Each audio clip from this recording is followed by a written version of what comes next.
1938-এ সমগ্র বাংলাদেশের গর্বের রেল ফেরিঘাট আজ পরিত্যক্ত রেলপথ। দেখুন লাইনের মতো লাইন পড়ে আছে অফিসগুলো। আপনি যে লাইনটাতে বসে আছেন এই লাইনে তো একসময় ট্রেন চলতো, তাই না? ট্রেন চলছে, মাল ট্রেন চলছে, প্যাসেঞ্জার ট্রেন চলছে। এই যে কাঠের পুল আর নিচেই হচ্ছে এই যে রেল লাইনের ইস্পাতগুলো। এই যে ঘরটা দেখা যাচ্ছে এই ঘরটার পিরাই যেন এই ট্রেন লাইনের ইস্পাত। এক সময় যেখানে প্রতিদিন ছুটে চলতো ট্রেন, হুইসেলের শব্দে কেঁপে উঠত নদীর পার, মানুষ, পণ্য, ইতিহাস সবকিছু বহন করত এই লাইন। আজ সেই রেলপথ নীরব, লাইনের উপর দাঁড়িয়ে আছে বাড়িঘর, গবাদি পশু।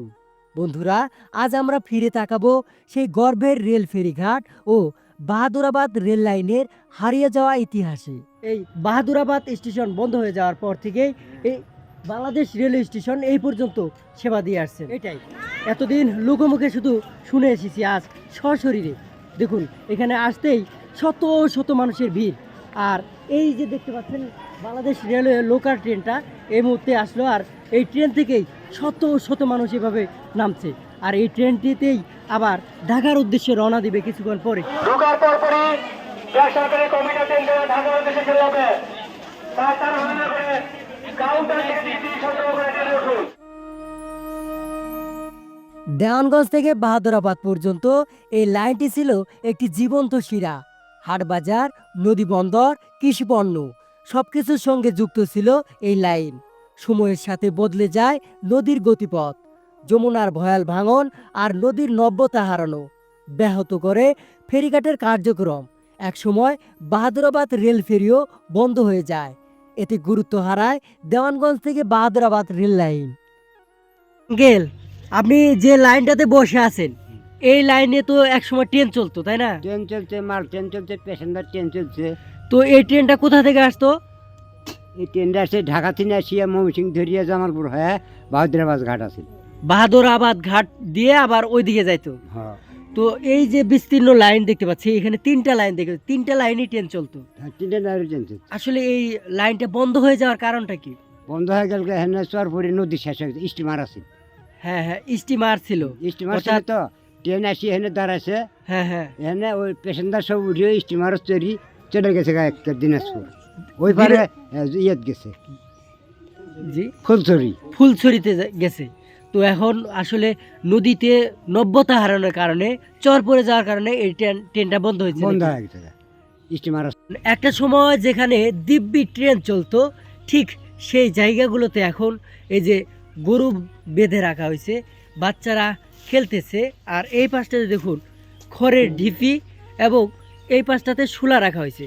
কেননা এখানে ট্রেন বন্ধ, একদম চিরতরে বন্ধ হয়ে গেছে, যার কারণে এই জায়গাগুলো মানুষ নিজেদের কাজে ব্যবহার করছে। বন্ধ হয়ে যাওয়া এই লাইনের এই প্রান্তটাই ছিল দ্বিমুখী লাইন। দেখুন এই যে পিছন দিকে দুই দিক যেত ট্রেন, আর এই যে আপনারা দেখতে পাচ্ছেন এটা হচ্ছে ক্রসিং কি। এই কিটা দিয়েই কিন্তু লাইন ক্রসিং করা হতো, অর্থাৎ যে ট্রেনটা এই দিকে যাবে, এই লাইনে যাবে, সেটা এদিকে আনা হতো, আর ওই লাইনে যেটা যাবে সেটা ওই দিক দেওয়া হতো এই যে ক্রসিং কি দিয়ে। তো দেখুন সব কিছু এখানে পড়ে আছে, কিন্তু শুধু ট্রেনটা নেই, লাইনটা বন্ধ হয়ে আছে। তো দেখুন আমি রেল লাইনের একদম মাঝখান দিয়ে হাঁটছি, আর এই সামনে দেখতে পাচ্ছেন যে লাইনটা নিচ দিয়ে চলে গেছে, আর উপর দিয়ে এই যে কাঠের একটা পুল। তো দেখুন সময়ের পরিক্রমায় অনেক কিছু পরিবর্তন ঘটে, জীবন যেখানে যেমন। দেখুন এখন হয়তো নিচের রেল লাইনটা ব্যবহৃত হয় না, ব্যবহৃত হয় এই যে কাঠের পুল। 1938 সালে যখন এই লাইনটি চালু করা হয়েছিল তখন কিন্তু ঠিক এই জায়গাটাতে একটা রেলওয়ে ব্রিজ ছিল। দেখুন এখান থেকে পানির চাপে সেটা ভেঙে গেছে, এখন শুধু লাইনটা পড়ে আছে আর ইটগুলোও নেই। এটার উপরে দেখুন কাঠের একটা পুল দেওয়া হয়েছে, আর এটা দিয়ে এখন মানুষ চলাফেরা করছে। এই যে কাঠের পুল, আর নিচেই হচ্ছে এই যে রেল লাইনের ইস্পাতগুলো। জামালপুর জেলার দেওয়ানগঞ্জ উপজেলার যমুনা নদীর তীরে অবস্থিত বাহাদুরাবাদ রেল ফেরিঘাট। এটি ব্রিটিশ আমলে 1938 সালে উত্তরবঙ্গের সাথে ঢাকা ও ময়মনসিংহের রেল যোগাযোগের অন্যতম প্রধান মাধ্যম হিসেবে প্রতিষ্ঠিত হয়েছিল। গাইবান্ধার তিস্তামুখ ঘাট, পরে 1990 সালে বালাসী ঘাট ও বাহাদুরাবাদের মধ্যে ট্রেন পারাপারে এই ফেরি ব্যবহার হতো। 1998 সালে যমুনা সেতু চালুর পর এর গুরুত্বও কমে যায়। কালক্রমে নদী ভাঙনে ঘাটটি বিলীন হয়ে পড়ে। দেখুন লাইনের মতো লাইন পড়ে আছে অফিসগুলো।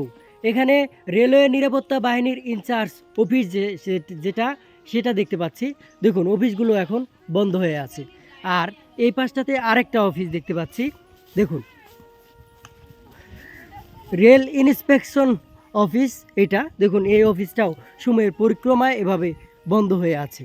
দেখুন মেরিন ইন্সপেকশন অফিস বাহাদুরঘাট, অর্থাৎ দেওয়ানগঞ্জ থেকে যে লাইনটা এসেছিল সেটার শেষ প্রান্ত এটা।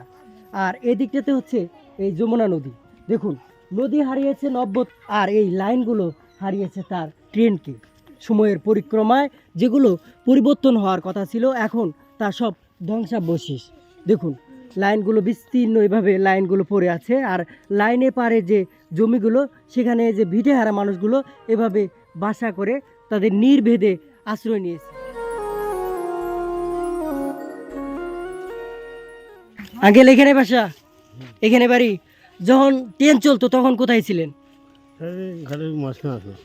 নদীর মাঝখানে, অর্থাৎ ভেঙে ভেঙে এই পাশে চলে আসছে। মানে তখন নদীতে অনেক পানি ছিল যখন এটা চলতো। আপনি কি এই ট্রেনে যাতায়াত করছেন কখনো? যা আশা করছেন, এখন পান না, এখন সব বন্ধ, অর্থাৎ এই পারে বাড়ি করছেন। তো দেখুন এখানে অসংখ্য মানুষ বাড়ি করে আছে। আর এই দিকটাতে নদী শুকিয়ে গেছে, চর পড়ে গেছে। দেখুন পুরাটাই। এই যে ঘরটা দেখা যাচ্ছে, এই ঘরটার পিরাই যেন এই ট্রেন লাইনের ইস্পাত। দেখুন সম্পূর্ণ ইস্পাতটা ট্রেন লাইনের ইস্পাতটা যেন এই ঘরটার পিরে হয়ে গেছে। তো সময়ের পরিক্রমায় ট্রেন লাইন উন্নতি সাধনের পরিবর্তে এখন ধ্বংসাবশেষে পরিণত হয়েছে এই লাইনগুলো। এই প্রান্তটাতে দেখুন ওই যে একটা লাইন, এই যে আরেকটা লাইন হচ্ছে এই যে, অর্থাৎ এখানে 3টি লাইন দিয়েই ট্রেন চলতো একটা সময়। আর সময়ের পরিক্রমায় কিন্তু এখন 3টে লাইনই বন্ধ হয়ে গেছে। নদী তার নব্যতা হারিয়েছে, আর এখানে ট্রেনের লাইন হারিয়েছে 10টি। দেখুন এখানে সাময়িকভাবে এই যে যেটা পারছে সেটাই কাজে লাগিয়েছে। রেল লাইন হারিয়ে গেলেও ইতিহাস হারায়নি, সে আজও বেঁচে আছে মানুষের স্মৃতিতে। এই পরিত্যক্ত রেলপথ হবে ঐতিহ্য, হবে পর্যটনের অংশ।